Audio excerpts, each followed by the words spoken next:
Movie एक सर्वनाश के बाद की दुनिया पर आधारित है जिसे एक खतरनाक वायरस ने तबाह कर दिया है। पुरुष और महिला दोनों ही वायरस को फैला सकते हैं, लेकिन रहस्यमय तरीके से यह केवल महिलाओं को मार रहा है। इसने पूरी दुनिया में तबाही मचा रखी है और साइंटिस्ट इसका इलाज खोजने के लिए मेहनत कर रहे हैं। यह वायरस बहुत ही अजीब है क्योंकि यह ऑर्गेनिज्म से उत्पन्न नहीं हुआ है, यह राख के रूप में पृथ्वी पर गिर गया है। पूरी दुनिया इस अजीब राख से भरी हुई है जो पतली हवा से निकली है। जैसे जैसे महीने गुजरते हैं, महिला आबादी तेजी से घट रही है। इसे विलुप्त होने का खतरा है और क्योंकि महिलाएं अपने आसपास रहने वाले पुरुषों से वायरस को ले सकती है, इसलिए दुनिया भर की सरकारों ने एक अभियान शुरू किया है। इस अभियान में महिलाओं को सुरक्षित रखने के वादे के साथ एक आइसोलेशन कैंप में रखा जाता है, लेकिन वास्तव में उन्हें कैंप में जाने के लिए मजबूर किया जाता है, जहाँ वायरस का नेचर पता लगाने के लिए उन पर खतरनाक और दर्दनाक टेस्ट किए जाते हैं। इसके कारण महिलाएं एक रेयर प्रजाति बन गई है। इसे संदर्भ में कहे तो एक जिंदा महिला को पकड़कर सरकार को सौंपने वाले को करोड़ों रुपए का भारी इनाम दिया जाता है। फिर हमें क्वारंटाइन अपार्टमेंट में ले जाया जाता है जिसे विलियम नाम के एक लड़के ने किराए पर लिया है। पहले तो ये एक नॉर्मल अपार्टमेंट की तरह दिखता है, लेकिन जल्द ही हमें पता चलता है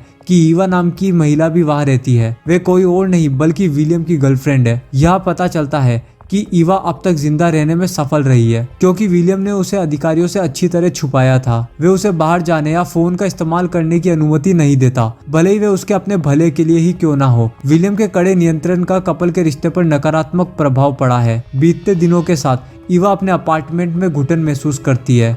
वह बाहर जाने और सूरज को महसूस करने के लिए बेताब है। 400वें दिन वह सीक्रेटली एक सूट पहनती है और उनकी बिल्डिंग की छत पर जाती है। जल्द ही विलियम उसे नोटिस करता है और उसके पीछे दौड़ता है। हालांकि इससे पहले कि वह उसे रोक सके और उसे वापस ला सके, ईवा ने अपना सूट फाड़ दिया और खुद को राख से संक्रमित होने की अनुमति दे दी। उसके लिए क्वारंटाइन में रहना, लाखों लोगों को एक वायरस की चपेट में आते देखना जीवन नहीं है जिसे वे जीना चाहती है। वह ऐसा जीवन नहीं जीना चाहती है। विलियम उसे घर लौटने के लिए मना लेता है, लेकिन यह साफ है कि वे एक दूसरे से तंग आ चुके हैं। ईवा अपना सूट उतारती है और शावर लेने जाती है, जबकि विलियम सोफे पर बैठ जाता है। खुद को साफ करने के बाद ईवा एक किट निकालती है और ये जांचने के लिए एक टेस्ट लेती है कि क्या वे वास्तव में वायरस से संक्रमित हुई है। जैसे ही वे परिणामों का इंतजार करते हैं, कपल्स को कई पुलिस की कारें अपने घर के बाहर दिखाई देती है। उनके घर पर छापा मारा जा रहा है। विलियम ईवा को उसके कमरे में ले जाता है और उसे बिस्तर के अंदर छिपाने में मदद करता है। इसके बाद वह पुलिस को घर के अंदर जाने देता है। वे कुछ देर उस जगह की तलाशी लेते हैं और फिर विलियम से उसकी पहचान के बारे में पूछताछ करते हैं। यहाँ ये पता चला है कि अपार्टमेंट वास्तव में ईवा और उसके लेट दोस्त कैरोलिन द्वारा किराए पर लिया गया था। कैरोलिन ने वायरस से अपनी जान गंवा दी थी। विलियम आत्मविश्वास से कहता है कि कैरोलिन उसकी गर्लफ्रेंड थी और उसने उसे सुरक्षित रखने के लिए पूरी कोशिश करी थी। पुलिस ने फिर उससे ईवा के बारे में पूछा, जिसमें उसने झूठ बोला कि वह वायरस के आने के बाद से गायब है। थोड़ी देर के बाद पुलिस को आखिरकार यकीन हो गया कि अपार्टमेंट में कोई महिला नहीं है और वे जाने के लिए आगे बढ़ते हैं। लेकिन जैसे ही वो लोग बाहर निकलते हैं, उनमें से एक पीछे हट जाता है और बताता है कि वह जानता है कि ईवा यहाँ उसके साथ है। यहाँ ये पता चला है कि पुलिस ने स्वैब टेस्ट देखा जिसे ईवा टेबल पर भूल गई थी। टेस्ट पॉजिटिव है, जिसका मतलब है कि ईवा को वायरस है। हालांकि वह दया करता है और अपने सहयोगियों को इसके बारे में नहीं बताने का फैसला करता है। जाने से पहले वह विलियम को उसके साथ अपने आखिरी कुछ दिनों का आनंद लेने के लिए कहता है। विलियम का दिल टूट गया है, लेकिन अब अपार्टमेंट भी सुरक्षित नहीं है। इसके अलावा ईवा शहर से भागना चाहती है क्योंकि उसके जीवन शैली और अकेले रहने से उसे लगभग पागल कर दिया है। कुछ ही समय बाद दोनों ने जल्दी से अपना सामान पैक किया और अपार्टमेंट छोड़ दिया। ईवा एक आदमी के कपड़े पहनती है और शहर से बाहर निकलते समय वे एक स्टोर पर आ जाते हैं। आश्चर्यजनक रूप से टैम्पोन को फ्री कर दिया गया है क्योंकि अब दुनिया में लगभग कोई महिला नहीं बची है। आप सोचेंगे कि वे उन्हें जला देंगे क्योंकि पुरुष टैम्पोन से डरते हैं, लेकिन जैसे ही ईवा कुछ टैम्पोन लेने की कोशिश करती है, स्टोर का क्लर्क उसे पकड़ लेता है। लंबे समय के बाद महिला को देखकर वे चौंक गया है। जब ईवा घबराने लगती है तो विलियम अपनी बंदूक निकाल लेता है और उस आदमी को अपना मुंह बंद रखने की धमकी देता है। और जब आदमी हार मानकर जमीन पर लेट जाता है तो वो दोनों दुकान से बाहर भाग जाते हैं। जैसे ही वे दूर जाते हैं, मूवी अतीत में वापस आती है जब सब कुछ नॉर्मल था। टीवी पर एक न्यूज चैनल रिपोर्ट करता है कि एक रेयर कॉमेट पृथ्वी के करीब यात्रा के लिए तैयार है। इस बीच विलियम डेटिंग के बाद हाल ही में ईवा के अपार्टमेंट में रहने लगा है। एक दिन जैसे ही दोनों कुछ क्वालिटी टाइम अकेले बिताते हैं, आसमान से कुछ रहस्यमयी बर्फीले पदार्थ गिरने लगते हैं। ये दोनों हैरान है क्योंकि सर्दी अभी दूर है, लेकिन जब वे खिड़की से झांकते हैं तो उन्हें पता चलता है कि यह राख है। तभी ईवा की सबसे अच्छी दोस्त कैरोलिन राख में ढककर घर लौट आती है। वे कुछ कहने की कोशिश करती है लेकिन जल्दी उसे चक्कर आ जाते हैं और वो जमीन पर गिर जाती है।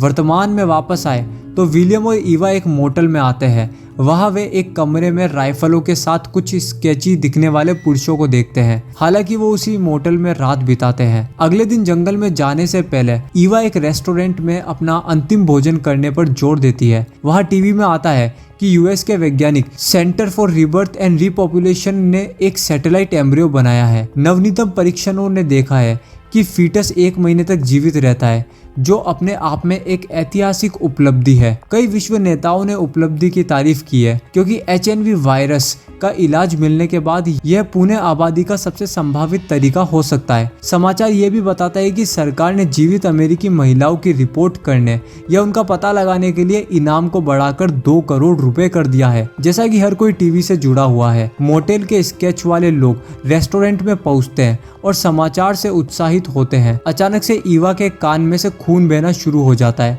वही ये दर्शाता है कि उसका मरना निकट है। जब विलियम को इस बात का पता चलता है तो वह बिना बिल चुकाए ही डिनर से बाहर आ जाता है। दुर्भाग्य से यह एक आदमी आर्थर और उसके बेटे केसी का ध्यान आकर्षित करता है। दोनों ने नोटिस किया कि ईवा एक पुरुष के रूप में महिला है। कुछ ही समय बाद ईवा को खून आना शुरू हो जाता है, जिससे विलियम घबरा जाता है। यह संक्रमण चक्र का पहला चरण है। हताशा में वह ईवा को पूरा चक्र पढ़ाना शुरू कर देता है, जिससे वह गुस्सा हो जाती है। इसलिए वे उसे कार रोकने का आदेश देती है और फिर पास की झाड़ियों में भाग जाती है। हालांकि जब वे थोड़ा और आगे पहुंचती है तो वे थक जाती है और रोने लगती है। कुछ समय बाद वे वापस आती है और कपल अपनी यात्रा जारी रखते हैं। जल्दी वे अपने आखिरी डेस्टिनेशन की तलाश में जंगल में चले जाते हैं, जो एक गुप्त वाटरफॉल होता है। विलियम अपने जीवन के प्यार को खोने के विचार से परेशान है, लेकिन दूसरी ओर ईवा जितना संभव हो उतना खुश रहने की कोशिश कर रही है। अपने अंतिम क्षणों का वो लाभ उठाना चाहती है। राख के संपर्क में आने के कारण कैरोलिन के बेहोश हो जाने के बाद मूवी फिर से अतीत में बदल जाती है। विलियम और ईवा तुरंत उसे अस्पताल ले जाते हैं, लेकिन जल्द ही उसे डेड घोषित कर दिया जाता है। उन्हें पता चलता है कि इस रहस्यमय बीमारी से केवल महिलाएं ही संक्रमित हो रही है। यह महसूस करते हुए कि उसकी पत्नी की जान खतरे में हो सकती है, वो अस्पताल के एक कमरे में घुस जाते हैं और 2 हेजमेट सूट चुरा लेते हैं ताकि वे राख से अपनी रक्षा कर सके। फिर पीछे के गेट से वे भाग जाते हैं। एक बार जब वे घर लौटते हैं तो वे ईवा के पिता महेश को बुलाते हैं, जो एक डॉक्टर होते हैं। महेश ने बताया कि उसकी जगह पर भी राख ने कहर बरसाया और हजारों महिलाएं मर चुकी है। फिर वे सुझाव देता है कि वे क्वारंटाइन हो जाए और विलियम तुरंत काम पर लग जाता है। वह फर्नीचर, गर्म रेजिस्टेंट प्लास्टिक और कई अन्य सुरक्षा तत्वों के साथ घर को सुरक्षित करना शुरू कर देता है। ईवा सुरक्षा के बारे में बहुत बेपरवाह है, जबकि विलियम गंभीर और हर चीज के बारे में सावधान है। वह रात भर पानी उबालने के लिए जागता है और सुबह वह दुकान पर पैक्ड खाना लाने जाता है। वह घर के चारों ओर अल्ट्रावायलेट लाइट्स भी लगाता है, जो आमतौर पर 1-2 फीट के भीतर कीटाणुओं को मार देती है। इसके अलावा वह हमेशा ईवा से दूर रहता है, ये जानते हुए कि वह उसे बीमारी पहुंचा सकती है। कई महीने बीत जाते हैं और वायरस और भी जान लेता रहता है। आखिरकार सरकार सभी महिलाओं से एम्ब्रियो प्रोजेक्ट के लिए सरकारी मेडिकल सुविधाओं में खुद की जांच करने का अनुरोध करती है, जो स्पष्ट रूप से पृथ्वी को फिर से बसाने का एक इरादा रखती है। सरकार नियंत्रित मीडिया केंद्रों की एक अच्छी तस्वीर पेश करने की कोशिश करती है, लेकिन इंटरनेट पर जल्द ही महिलाओं पर किए जा रहे भयानक प्रयोगों के बारे में साजिश की बाढ़ आ जाती है। इसलिए विलियम सरकार को ईवा को सौंपने से इनकार कर देता है और वह एक बिस्तर बनाता है जहां अधिकारियों से छिप सकती है। एहतियात के तौर पर अगले कुछ महीनों के दौरान वह बेहद पागल हो जाता है और एक के बाद एक वह ईवा की सभी स्वतंत्रताओं को जब्त कर लेता है, यहाँ तक कि वह उसे अपने फोन का इस्तेमाल करने से भी मना करता है। इस डर से कि सरकार उनकी बात सुन रही है, किसी और के साथ बात करने के लिए ईवा खुद एक सीक्रेट महिलाओं का ऑनलाइन फोरम यूज करती है। विलियम फिर से उसे फोरम का उपयोग करने से रोकने की कोशिश करता है, लेकिन वह सुनने से इनकार कर देती है क्योंकि चैट में बची महिला ही उसका एकमात्र सपोर्ट सिस्टम है। दुर्भाग्य से चैट में बचे लोगों की संख्या भी घटती जा रही है, जिससे ईवा को निराशा का एहसास होता है। वर्तमान में वापस विलियम और ईवा घंटों तक चलते हैं और रास्ते में अपने कैमरे पर तस्वीर लेना जारी रखते हैं।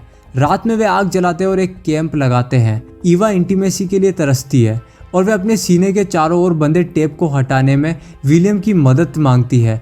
हालांकि विलियम ठंडा और दूर है और उसकी मदद करने के बाद वे वापस अपने टेंट में लौट आता है। अगले दिन वे अपनी यात्रा जारी रखते हैं और ईवा अपने प्रेमी को खुश करने की कोशिश जारी रखती है। अंत में विलियम ईवा को शूट करना सिखाता है। दूसरी ओर हम पिता पुत्र की जोड़ी आर्थर और कैसी को जंगल में गाड़ी चलाते हुए देखते हैं। वे ईवा पर कब्जा करके 2 करोड़ के इनाम का दावा करना चाहते हैं और ये पता चला है कि उन्होंने खाने के लिए छोड़े हुए नक्शे का उपयोग करके कपल का जंगल में पीछा किया है। जल्दी दोनों राइफल के साथ जंगल में प्रवेश करते हैं। रात में ईवा और विलियम फिर से एक कैंप लगाते हैं। जैसे ही वे प्यार करने के लिए आगे बढ़ते हैं उसे अचानक से दौरे पड़ने लगते हैं। विलियम उसके सिर पर हाथ फेरता है और उसे आराम देने में मदद करता है। अगले दिन ईवा नदी से कुछ पानी पीने के लिए जल्दी उठती है। हालांकि जब वे लौटती है तो वह आर्थर और कैसी को दूर से ही उन्हें विलियम पर बंदूक ताने हुए देखती है। उन्होंने उसे एक पेड़ के खिलाफ कसकर बांध दिया है। कुछ ही समय बाद आर्थर ईवा का पता लगाता है और उसका पीछा करता है, लेकिन वे बचने का प्रबंधन करती है। उसके पास कोई विकल्प नहीं बचा है। फादर सन की जोड़ी ने विलियम को इस उम्मीद में बांधे रखा है कि ईवा उसकी खातिर वापस आ जाएगी। रात में कैसी राइफल के साथ पहरा देता है जबकि उसके पिता सो जाते हैं। ईवा अपनी खुद की एक योजना बनाती है और रात के अंधेरे में वे बिना कपड़े पहने दिखाई देती है। वह मोहक रूप से कैसी के पास जाती है। टीनेज लड़का अभी भी अपनी प्रेमिका की मौत पर टूटा हुआ है और 1 साल से अधिक समय से उसने महिला को नहीं देखा है। वह उसकी सुंदरता से विचलित हो जाता है। यह ईवा को उसे बाहर निकालने की अनुमति देता है। इसके बाद वह पेड़ से आज़ाद कर देती है। बिना समय बर्बाद किए वह राइफल लेता है और आर्थर को टेंट में गोली मार देता है। मूवी फिर अतीत में वापस आती है। यह 400वां दिन है। क्योंकि सब कुछ ब्लीक हो गया था, ईवा के फोन पर उसके पिता के कई मिस्ड कॉल आए। यह उसे चिंतित करते हैं क्योंकि वे सुरक्षा उपायों के कारण एक दूसरे को फोन पर कॉल नहीं कर सकते थे। यह महसूस करते हुए कि कुछ गलत हुआ है, वे अपने पिता से बात करने की जिद करती है, लेकिन विलियम केवल कैमरे के साथ एक वीडियो कॉल पर सहमत होता है और माइक डिसेबल करता है। कॉल पर ईवा के परेशान पिता ने खुलासा किया कि 60 साल से अधिक उम्र के होने के बावजूद सरकार ने उसकी मां को ले लिया और फिर वह फूट फूट कर रोने लगता है और बेटी को देखने की इच्छा करता है। लेकिन जब इमोशनल ईवा कैमरा चालू करने का प्रयास करती है तो विलियम हस्तक्षेप करता है और कॉल काट देता है।